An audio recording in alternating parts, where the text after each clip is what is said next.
Our cover story tonight is about a plane crash. The Ethiopian Airlines. Everyone on board died. 157 people, passengers and crew, everybody. What caused this? Early days, details are few and far between, but the culprit, it seems, is Boeing, the maker of this plane. One of the largest plane manufacturers in the world. The crashed plane was the Boeing 737 MAX 8, the type that has crashed twice in less than 6 months now. So is the problem with the plane and by extension with Boeing? Let's explore and understand the story in 5 questions and answers. Question number 1, what happened? On Sunday, Ethiopian Airlines flight 302 crashed. It was headed to Nairobi in Kenya. It had left from Ethiopia's capital Addis Ababa. 6 minutes after takeoff, the plane lost contact with the air traffic control, and just before that happened, the pilot had sent out a distress call. The pilot was cleared to return to the airport, but that never happened. Now, we must tell you that the Ethiopian capital and Nairobi, Addis Ababa and Nairobi, are two of the busiest capitals in East Africa. The cause of the crash is still not clear, but one fact that cannot be ignored is that this plane was a Boeing 737 MAX 8, just like the Lion Air plane that crashed into the Java Sea in Indonesia last year in October. The same plane, the same make. Question number 2. How did this happen? What we know so far is that minutes after takeoff, the plane struggled to ascend at a stable speed, and within moments, it fell from the sky near Bishoftu, that is southeast from the Ethiopian capital. The weather was good, the plane was almost new. Ethiopian Airlines got this plane only in November last year. Reports say 3 minutes after takeoff, the vertical speed or the rate at which the plane climbs up was unusual.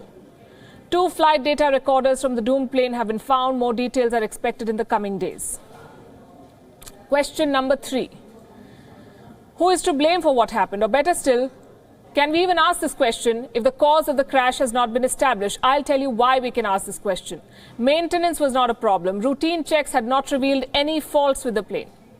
The pilot wasn't a problem. He had flown for more than 8,000 hours. He had an excellent flying record, but the make of the plane could have been a problem. The Boeing 737 MAX 8, I'm going to repeat it a lot on the show so that you remember which plane we are talking about. Many countries have grounded it following the crash. Question number 4, why is this worrying? Apart from the fact that it left 157 people dead, which should be worrying, this Boeing crash has sent alarm bells ringing in the global aviation industry, and with good reason. It has never happened, never in aviation history, that 2 planes that are of the same make and type have crashed. Fingers are being pointed at Boeing. Investigators will be looking long and hard at this particular angle. And finally, question number 5. What is Boeing doing about this? So far, it's doing nothing. Boeing has released some routine statements. The investigation is still going on. It's in early stages and so on and so forth. It has not issued any guidance to pilots who are flying this plane around the world. There are 300 of them. 300 Boeing 737 MAX 8 planes are in service across the world right now. Airlines may not have grounded the planes, but markets have been unsparing. Boeing's shares in America tanked by more than 9% today, and this may just be the beginning. Boeing will face tough questions over the safety of its planes. The Boeing 737 MAX 8 will face intense scrutiny. The criticism is not unfounded. This is the latest model of the highly successful 737 series, 737 planes. They were the world's best-selling commercial aircraft. The new model was designed by Boeing to retain its leadership position, and the new model is selling in large numbers. As I just told you, more than 300 Boeing 737 MAX 8 planes are already in operation across the world. Another 5,000 will be delivered to various airlines in the coming months. With this crash, the Ethiopian Airlines crash, those orders may be halted. The safety record is appalling. 2 crashes in less than 6 months for a new model. In October last year, Lion Air's flight 610 crashed 12 minutes after takeoff. All 189 passengers and crew were killed. Investigators had blamed a malfunctioning sensor in the Lion Air crash.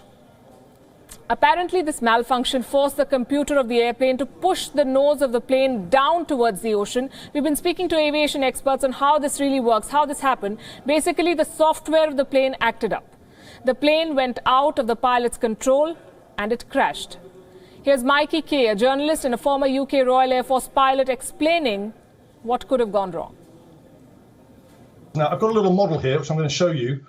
Basically, the angle of attack is, this is the leading edge and this is the trailing edge of a wing. If we draw a line between those two and then the forward airflow, that angle that is created is called the angle of attack. And the 737 MAX 800 has angle of attack sensors that feed into a what's called an MCAS system. It's the Maneuvering Characteristics Augmentation System. And what it does is a digital box that senses if there is a problem with the angle of attack. Because if the angle of attack increases too much, then the aircraft will go into what's called a stall, and that's a catastrophic loss of lift. So this new aircraft, the 737 MAX 8, had these sensors that fed into this digital box that automatically pushed the nose down of the aircraft to increase the speed and get away from the stall. Now, it was erroneous information from the angle of attack sensors on the Lion 8 crash that caused that. Well, that is not all. The charges against Boeing are serious. It added new features to the plane, but it did not train pilots to use them. This is something that many pilots around the world have said on record. They say that they were not aware about some of the new features of the Boeing 737 MAX 8. Nobody told them, nobody trained them. It's like flying a new machine without knowing how to. Some pilot unions in America even complained that the new features should have been detailed, at least in the flight manual. And this is just one of the many things that are going against Boeing right now. Look at the parallels between the crashes in Indonesia and Ethiopia. The plane was of the same make. The crash happened soon after takeoff. The problem began when the plane was ascending. The pilots reported that they were having difficulties. Both wanted to return to the airport. Both crashed. What is to say that it will not happen again? Why did Boeing hide its upgrade details? What is the world doing about this criminal lapse? Some countries and airlines have grounded Boeing's planes. China, for one, has one of the largest fleets of the Boeing 737 MAX 8, and they have grounded all of those planes. Indonesia has followed suit. Soon after the crash, Ethiopian Airlines also decided not to fly any Boeing 737 MAX 8 plane. Have grounded all Boeing B737-8 MAX fleet, which Ethiopian Airlines was operating and which was involved in yesterday's accident, as a precaution safety measure. But this does not mean that the incident was related with defects on this specific fleet. But we have taken this as an extra safety precaution. What about India, you may ask? We are thinking about it. Minister of Civil Aviation Suresh Prabhu has ordered the safety assessment of Boeing 737 MAX in India. The watchdog is the Directorate General of Civil Aviation. What are they doing? They're also gathering more information about these planes. In the meantime, the Boeing 737 MAX 8, which is a potential flying coffin, is still operating in India. Two Indian airlines, Jet Airways and SpiceJet, use these planes. SpiceJet has 13 of them, 13. All 13 still believed to be in operation. Jet Airways has 5. Reports say that Jet has grounded them, but the reasons are different. Jet is cancelling too many flights anyway. It has not paid the lease for the Boeing planes, so technically Jet Airways is not being allowed to fly these Boeing planes. The DGCA, the watchdog, might issue more instructions tomorrow. Fly safe till then. Meanwhile, coming back to Boeing and its safety record, the company has sold a record number of planes around the world. It's one of the biggest in the world. In the last 20 years, 24 have crashed. That's more than one plane every year. Since 1999, Boeing's planes have crashed 24 times. I repeat, more than one plane crash every year. The Airbus is the closest competitor to Boeing. The Airbus A320 is the closest rival to the Boeing 737 planes. Since its launch, the Airbus A320 has crashed a total of 35 times. It doesn't inspire much confidence, does it? Both companies are currently locked in a heated battle, a dogfight to sell fuel-efficient planes. For the last 10 years, Airbus has beaten Boeing in new aircraft orders. But last year, Boeing got ahead. Boeing won 893 orders last year. Airbus got only 747 orders.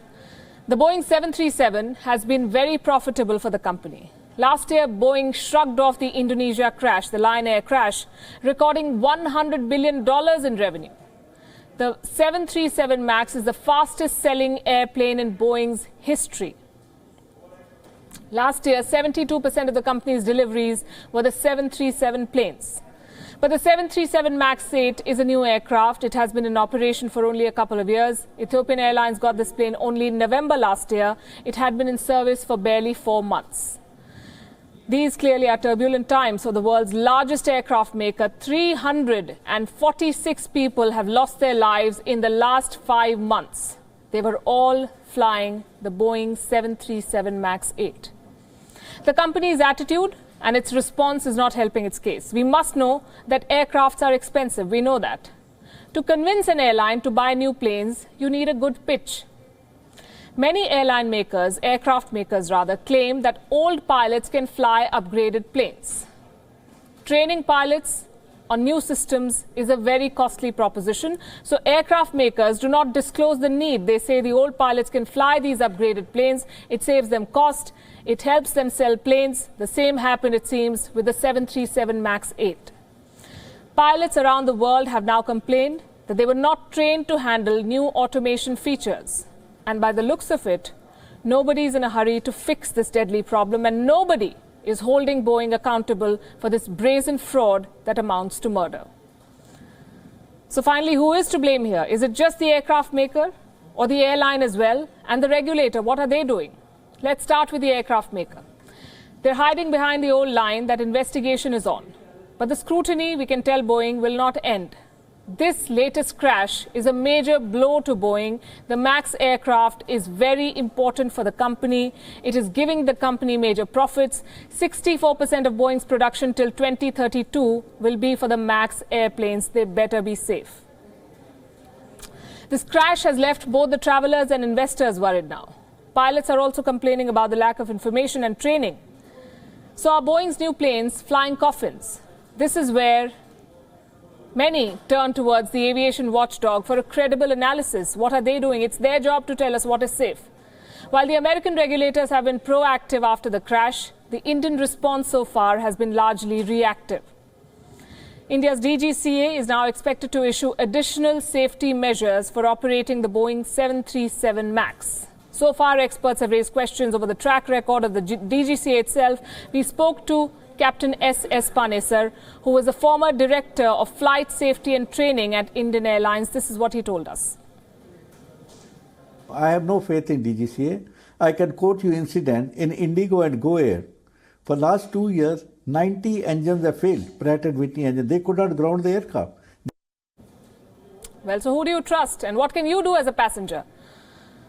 Ahead of booking your travel, insist that the airline shares with you which plane you're flying, the make of the plane. This information is normally available while booking online. If that isn't the case, call up your airline, demand the information. As far as airlines are concerned, they need to do this to ensure that the passengers remain safe. They have to make their pilots very alert during the flight, to monitor the instruments continuously, because on long flight, they have to have one senior pilot in the cockpit, and they have to continuously monitor the instruments and take corrective action for any eventuality that may come in the aircraft. Because long flight, normally one senior pilot goes away and they should not leave the cockpit. They'll be more careful to monitor the instruments while flying these aircraft. So check which aircraft you're flying. If you're not comfortable, try to not fly that plane, that airline. Beyond that, there's very little that you can do at this point. Try to build pressure. While the investigation into the crash is underway, the families of the victims of the Ethiopian airline are still trying to come to terms with the loss. The people who died came from 35 different countries. At least 22 worked with the United Nations. Here's the story of those they left behind. No other version of the truth can console the kin of the victims who were on board the Ethiopian Airlines flight ET302. the plane came down within minutes of taking off. Passengers from 35 nationalities were on board that plane. The air route between Ethiopian capital Addis Ababa and Kenya's Nairobi is frequented by employees working for various United Nations affiliated agencies. At least 22 employees of these agencies were on that flight. One of them was Shikha Garg, an Indian citizen who was a UN consultant attached to India's Ministry of Environment. Shikha Garg was travelling to Nairobi to attend a meeting of the UN Environment Programme. 3 other Indian citizens have also passed away in that crash. So, among the most affected, as you may expect, is Kenya, which had about 32 passengers on board out of the 149 passengers. Other nationalities involved with number of passengers in the flight were Canada with 18, Canada with 18, China with 5, China with 8, Netherlands with 5, Egypt with 6, Ethiopia with 9, France, UK, 7 each, India with 4, Italy with 8, and then we have Slovakia with 4, and the USA with 8. The other nationalities who had like 1 or 2 passengers on board. But one passenger had a lucky escape. Ahmed Khalid was supposed to board the Ethiopian Airlines flight ET302. He was travelling from Dubai to Addis Ababa, but his connecting flight was delayed. So he missed his flight. But Ahmed Khalid did witness the panic that spread soon after ET302 crashed. Everyone was asking the cabin crews what is happening, but no one was saying anything. They were just going up and down. Until one of the passengers saw on his mobile the first plane which just flew, like 6 minutes after flew, it just crashed. People around the world are mourning the loss of all the 157 victims who were on board. Soon after the news of the crash spread, there was an outpouring of shock and sadness on social media. Several world leaders sent their deepest condolences to the families of the victims. At the United Nations Environment Assembly, a minute's silence was observed for the victims. Bureau Report, Wion, World is One. We've been tracking very closely on Gravitas is the fight against terror. 18 terrorists, including 6 members of the terror outfit Jaish-e-Mohammed, have been killed in various counter-terrorism operations since the Pulwama attack. The Indian Army has confirmed the development. Among those killed is the mastermind of the Pulwama terror attack, Mudassir Ahmed Khan. The JEM terrorist was neutralized in an encounter in South Kashmir's Tral area last night. And in last 21 days, we have been getting after the JEM, and we have eliminated 18 terrorists so far in last 21 days. Out of them, 14 being from JEM, and 6 of them, they are main commanders. And we have also eliminated JEM's second commander, Mudassir, who was active for more than a year now and was the main conspirator in the National Highway convoy attack on the CRPF convoy. The army has also assured that operations against the Jaish-e-Mohammed leadership and foreign terrorists will continue till they're all eliminated. Main emphasis after the 14th of February convoy attack was elimination of the JEM leadership, and we have been very successful in doing that in about 3 weeks' time ever since that time. Mudassir Ahmed Khan had provided car and explosives to Pulwama suicide bomber Adil Ahmed Dar, and he was in constant touch with him. He was also involved in plotting multiple IED blasts in the valley. Here's how the operation unfolded. Police and security forces jointly launched a cordon and search operation in the Pinglish area of Tral, Avantipura, based on a credible input of the presence of terrorists. While the search was on, terrorists opened fire at the security forces. The security forces then retaliated. That led to a gunfight. 2 terrorists, Hilal Ahmed and Kamran Hilal, have been neutralized. Authorities say Kamran Hilal is a Pakistani official. The army says that the killing of Mudassir Khan has caused a major dent in the Jaish-e-Mohammed apparatus. Now, India has been pushing to get Jaish-e-Mohammed as a terror outfit, to get it designated as a terror outfit by the United Nations. India's efforts have received the backing of many countries, including the US and Russia. The elimination of dreaded terrorists is likely to bring peace in the valley. This year, there have been a lot of ceasefire violations, a number of them. So far, security forces have killed 44 terrorists, most of them belonging to the Jaish. General elections in India are exactly a month away. The dates were announced yesterday by the Election Commission. The groundwork has already begun for the big battles ahead. Elections will be held in 7 phases. I'm sure you know that by now. The first phase of voting will be held on the 11th of April, the last on the 19th of May. Votes will be counted on the 23rd of May. 4 states, Arunachal Pradesh, Sikkim, Odisha and Andhra Pradesh, will also vote for their state assemblies. But while 4 states will vote in 2 elections simultaneously, Jammu and Kashmir will only vote in the parliamentary election. The state is currently under President's rule, and the demand for holding simultaneous elections was being made. But the Election Commission has categorically stated that simultaneous polls were not possible due to the prevailing security situation in Jammu and Kashmir. India's Chief Election Commissioner is going to chair a key meeting tomorrow. The modalities of when to hold assembly polls in Jammu and Kashmir will be discussed, and a decision is expected soon. But the move to not hold simultaneous elections in J&K has irked many politicians, mostly from the state.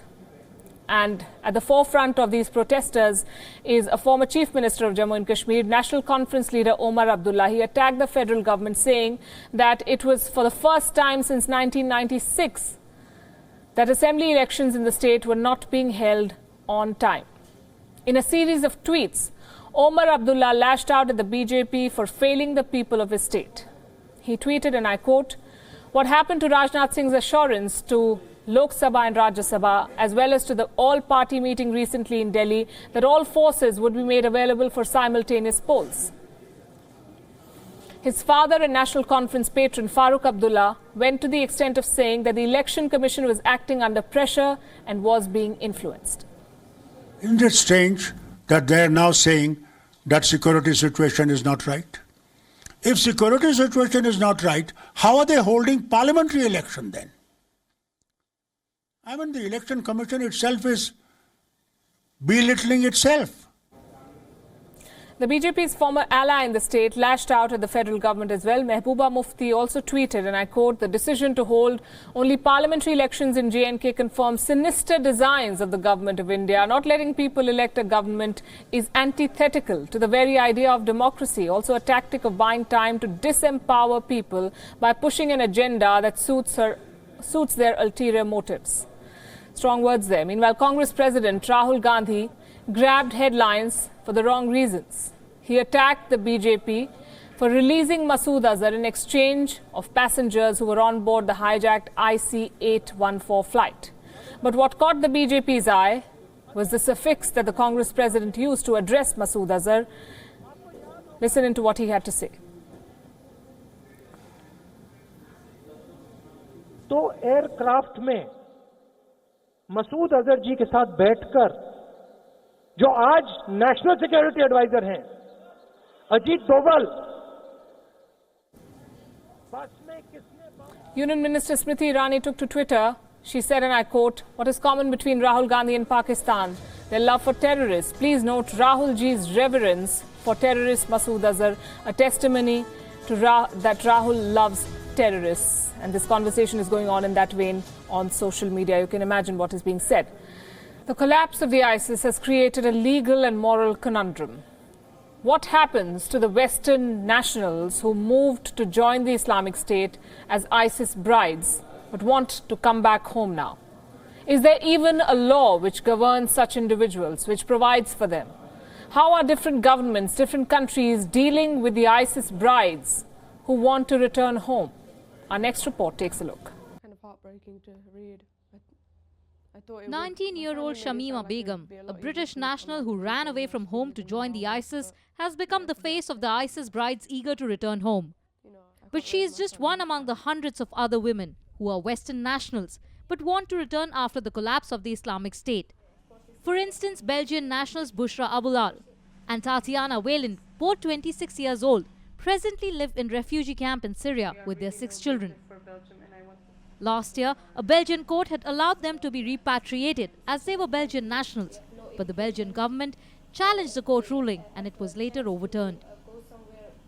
We also have a sentence waiting for us in Belgium, 5 years.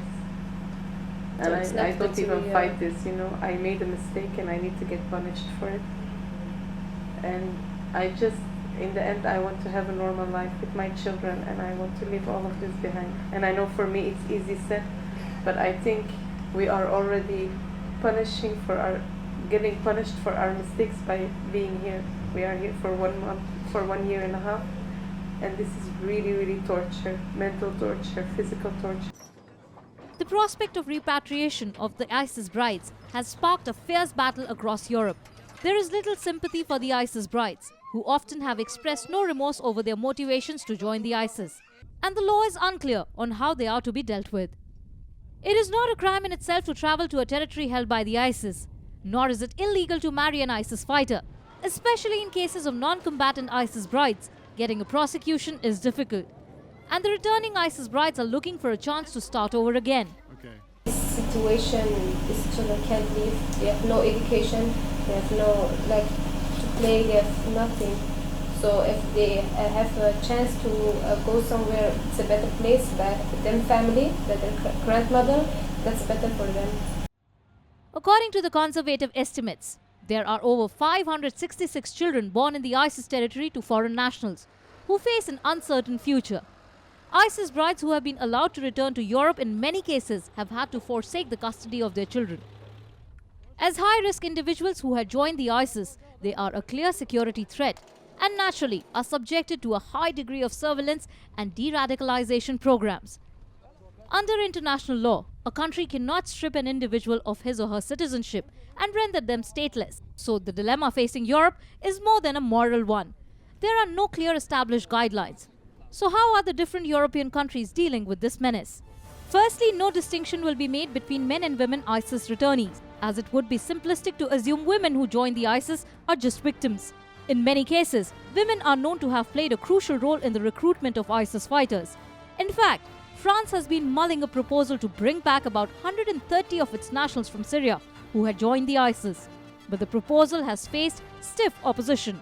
Germany has announced that it is looking at possible options to repatriate its nationals to be prosecuted, while Belgium, taking a more humanitarian approach, allows children less than 10 years of age to return automatically. Britain's Interior Minister Sajid Javid, however, has even vowed to invoke the Treason Act against any British national who joined the ISIS.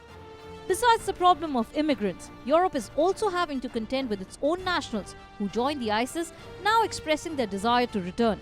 But under the rule of law, there are no easy options. Bureau Report, Wion, World is One.